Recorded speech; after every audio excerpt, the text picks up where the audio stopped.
الحمد لله الذي هدانا لهذا وما كنا لنهتدي لولا أن هدانا الله والصلاة والسلام على أشرف الأنبياء والمرسلين نبينا محمد وعلى آله وأصحابه وبعد. Caros irmãos e irmãs, Assalamu alaikum wa rahmatullahi wa barakatuh. Hoje vamos falar acerca do tema do dia, que é o eclipse. Como sabem, tinham anunciado já há alguns dias que vai ocorrer eclipse solar. De facto, os astrônomos têm acompanhado os movimentos do Sol e da Lua e eles com toda precisão conseguem dizer quando é que vai ocorrer o eclipse, quanto vai durar, onde vai ser visível, mas isso tudo não é nada de novo, não é porque eles conhecem o oculto. Isto vem confirmar aquilo que é o grande milagre do Corão. Allah, quando já fala disto no Corão, quando diz Allahu alladhi rafa'a as-samawati bighayri 'amadin tarawnaha thumma istawa 'ala al-'arsh wa sakhkhara ash-shamsa wal-qamara kullun yajri li ajalin musamma. Que o Sol e a Lua ambos estão a percorrer até um tempo determinado, fixo. Portanto, há pessoas que estão a acompanhar constantemente os movimentos do Sol e da Lua.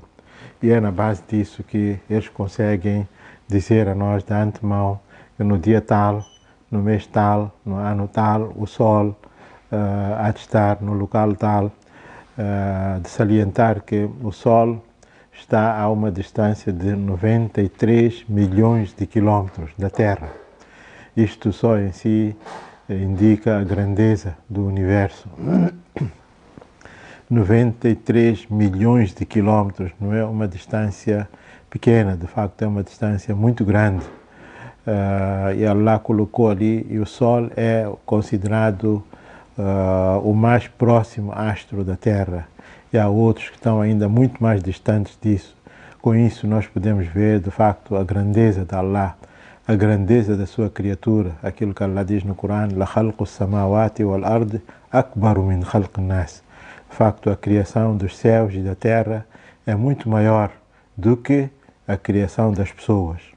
E é daí que muitas vezes nós, na fraqueza do imã, às vezes o Shaitan incute dentro de nós dúvidas que como é que há de ser a prestação de contas, somos tantas pessoas, mas imagina, a criação, o universo e coisas que Allah criou são tão grandes, são tão enormes que nós, na nossa vida e curta vida que nós temos, nem conseguimos alcançar nem 1% daquilo. Portanto, a grandeza de Allah é enorme e se a criatura, o universo é tão grande, imagina o Criador também. Portanto, hoje estava previsto o eclipse. Eclipse em português, nós só temos uma palavra, eclipse solar e eclipse lunar. Mas, entretanto, em árabe temos duas palavras muito semelhantes, kusuf e khusuf. Kusuf é o sol e khusuf é da lua. Portanto, o Corão não fala de eclipse nem do Sol nem da Lua.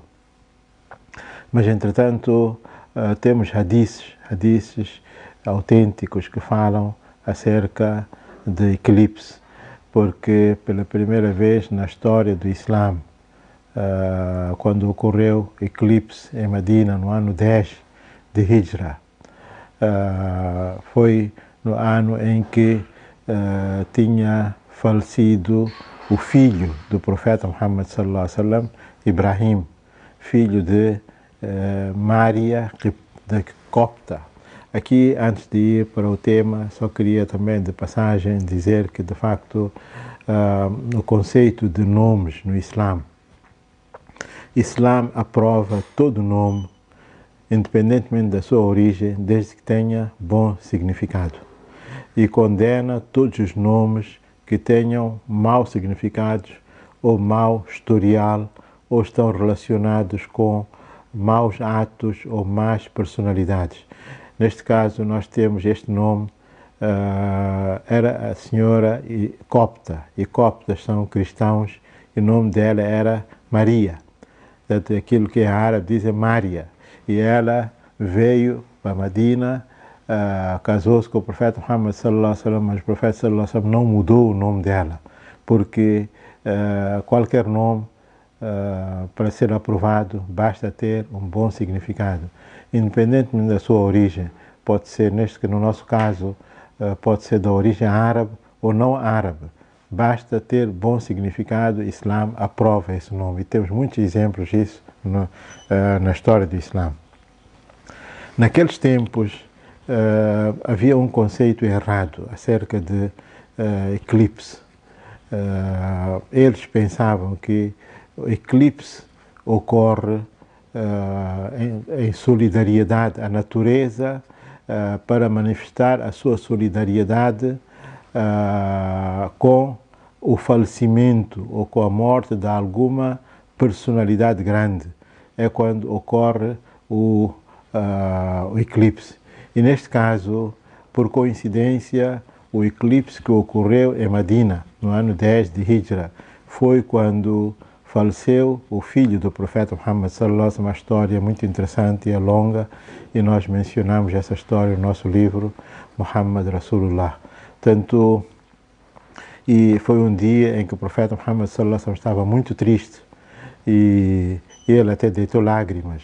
Os sahabas até estranharam, porque achavam que talvez chorar por alguém que deixou o mundo não dignificava uma personalidade grande como o profeta Muhammad sallallahu alaihi wasallam. Então o profeta sallallahu alaihi wasallam disse: Innal aina la tadma. De facto, os olhos estão a deitar lágrimas e os corações estão tristes. Inna bi firaqika la mahzununa ya Ibrahim. E nós estamos muito tristes com a separação contigo, ó Ibrahim. Wala naqulu, mas nós não vamos pronunciar das nossas bocas illa ma yurdi rabbuna, exceto aquilo que agrada ao dono nosso Senhor. Então, isto para dizer que a tristeza é uma coisa natural. O Islã não proíbe tudo que é a natureza e natural do ser humano, mas estabelece limites e balizas para cada coisa. E nas tristezas a pessoa não pode sair do controle e começar a pronunciar coisas que demonstram a sua insatisfação com o decreto de Allah. É isso que o Nabi ensinou a nós.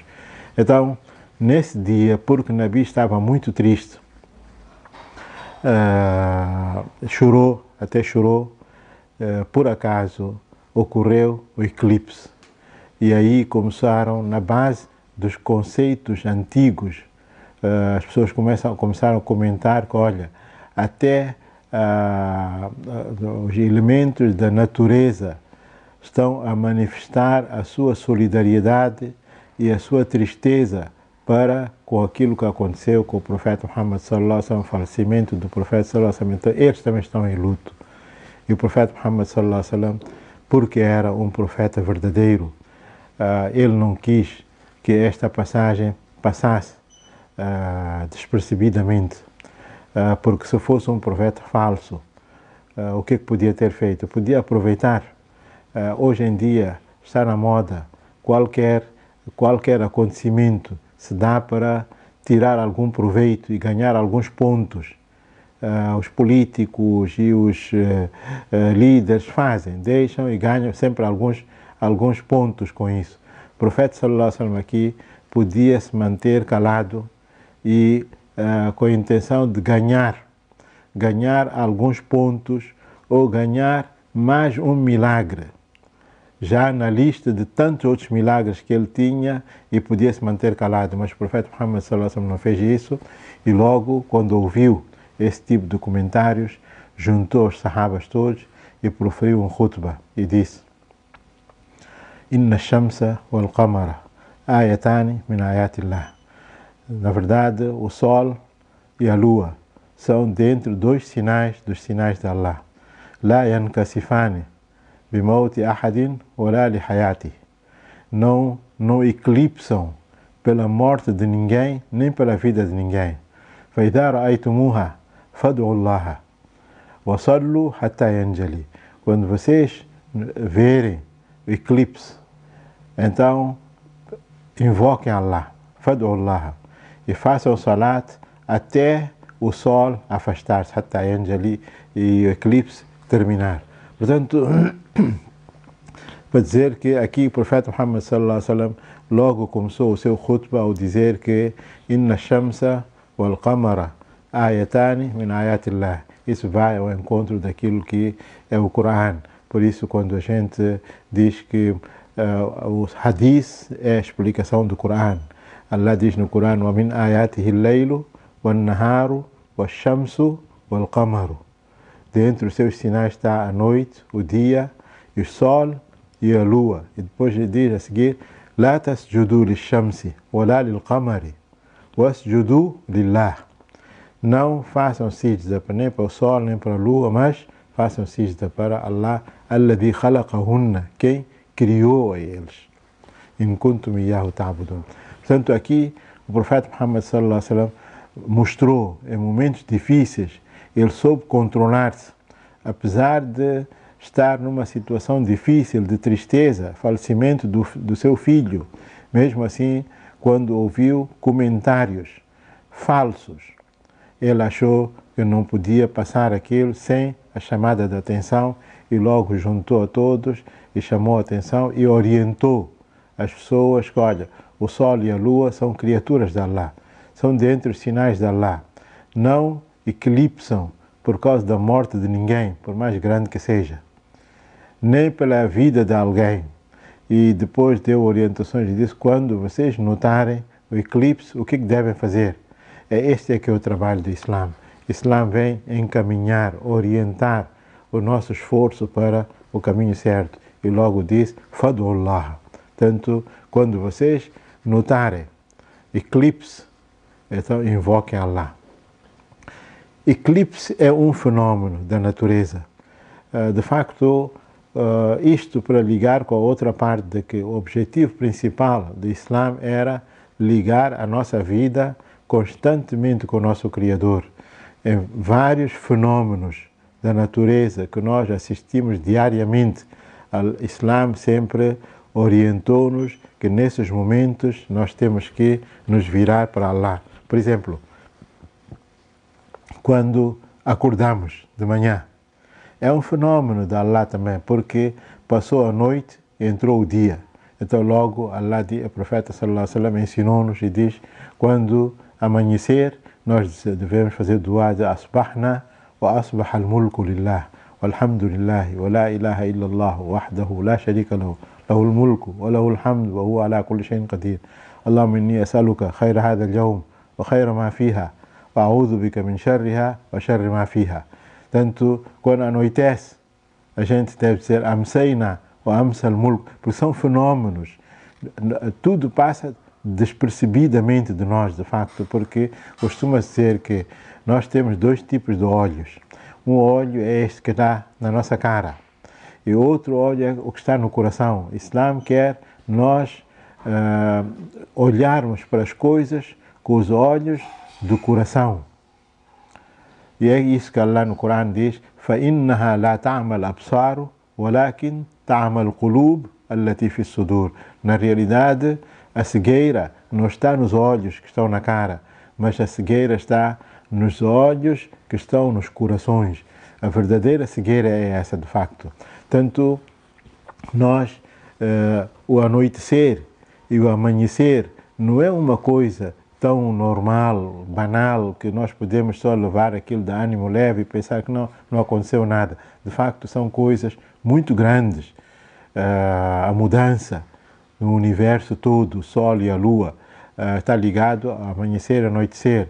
E Islã ensinou-nos em todas as ocasiões, quando a gente acorda, quando a gente dorme, quando a gente usa roupa nova, quando viajamos, quando comemos, quando entramos na casa de banho. O objetivo de tudo isto era precisamente para ligar a nossa vida constantemente com Allah. Por isso, neste caso também, o profeta Muhammad sallallahu alaihi wasallam, quando diz فَإِذَا رَأَيْتُمُوهَا, quando vocês notarem eclipse solar ou lunar, então fadu Allah, invocai Allah. E o profeta sallallahu alaihi wasallam, quando ocorreu o eclipse solar no ano 10 de Hijra, ele juntou os sahabas todos e fizeram salat em Jamaat. Aqui está a diferença que eu queria explicar. O kusuf e khusuf. Kusuf é solar, khusuf é lunar. No kusuf solar, faz-se o salat em Jamaat, porque é de dia, é fácil reunir e juntar as pessoas, portanto faz-se o salat, e o profeta sallallahu alaihi wasallam prolongou tanto o salat até a situação do sol tornar-se normal. No khusuf, Jamaat, há o salat, mas o Jamaat não é recomendado porque khusuf lunar ocorre à noite, e à noite o Islã não quis incomodar as pessoas, juntarem-se nas mesquitas, e ainda mais às vezes é alta noite e às vezes prolonga-se, e nos nossos casos nós temos notado mais isso, problema de segurança, não segurança. Então, no eclipse solar, o salat que se faz é coletivo, mas no salat de khusuf lunar é individual. Então, o Islã recomenda a nós, nessas ocasiões dos eclipses e dos fenômenos naturais que nós presenciamos, sempre virarmos a nossa atenção para Allah, começarmos a fazer zikr, ibadat, tasbih, até aquilo passar. Portanto, quem puder fazer salat, faça salat, prolonga o salat até a situação voltar ao normal. E é isso que, entretanto, só para dizer que estes fenômenos todos, e porque o Islã quer nos dar uma ideia, eclipse solar é um fenômeno que faz nos lembrar também o Qiyamat e o fim do mundo, porque imagina o sol com toda a iluminação, com toda a luz, a luz desaparece toda e é bloqueada toda a iluminação. E é o que Allah diz no Corão: "Idha shamsu kuwirat", e lembra-nos isso, que recordem quando há de chegar uma altura quando o sol vai perder toda a sua a luz, e Allah está a dar os sinais constantemente, ainda durante a nossa vida, que olha, isto que está-se a falar não é uma coisa do outro mundo, há de acontecer, e Allah vai nos mostrando ainda quando estamos vivos. Não é fácil o tamanho do sol, a luz que o sol tem, grandeza do sol, o volume do sol, Allah bloquear aquilo e aquilo tornar-se escuro, sem luz nenhuma. Portanto, se isto é possível acontecer uma vez, no dia de Yawm al-Qiyamah, Allah já fala: "Idha shamsu kuwirat wa idha nujumun kadarat". Tudo isso nos surats do Corão, quando fala, é para nos recordar. Portanto, esta é uma ocasião que também serve para nos recordar o Qiyamah, também o fim do mundo. Portanto, é para dizer que, de facto, são fenómenos que ocorrem, que estão a acontecer, estão a acompanhar, e os astrônomos têm-nos dito, e outra vez eu tinha falado que há gente especializada na matéria que estão a acompanhar os movimentos do Sol e da Lua, e eles, é na base disso que eles nos conseguem, de antemão, dizer que, olha, no dia tal vai ocorrer eclipse solar ou lunar, vai ser visto no local tal do mundo e vai durar tanto tempo. Todos estes pormenores eles conseguem. Isto não quer dizer que eles conheçam o Ilm al-Ghaib. Não, isso não tem nada a ver com o Ilm al-Ghaib. Isso é um estudo que eles fazem. É como se fosse nós hoje temos um carro, por exemplo, e você mete gasolina, porque tu sabes qual é a velocidade do teu carro e sabes que 10 litros dá para quantos quilómetros. Então tu, quando pões gasolina no carro, pode dizer que, olha, com isto eu hei de chegar até local tal, e porque sabes a velocidade da hora, devemos chegar hora tal. Estas previsões todas, isso não tem nada a ver com o Ghaib, mas é tudo na base de experiência e acompanhamento. Tanto quando ocorrer eclipse, todos os muçulmanos têm que saber, estas são coisas mínimas e são fenômenos muito importantes na nossa vida, o que é que a gente deve fazer? Porque são momentos muito diferentes, não normais. E nesses casos a gente tem que fazer, Islã recomenda-nos fazer salat, mas se alguém não conseguir fazer salat, pode pegar no Corão, estudar o Corão, tasbih, zikr, até a situação voltar-se ao normal. Sallallahu ta'ala khair khalqi Muhammad.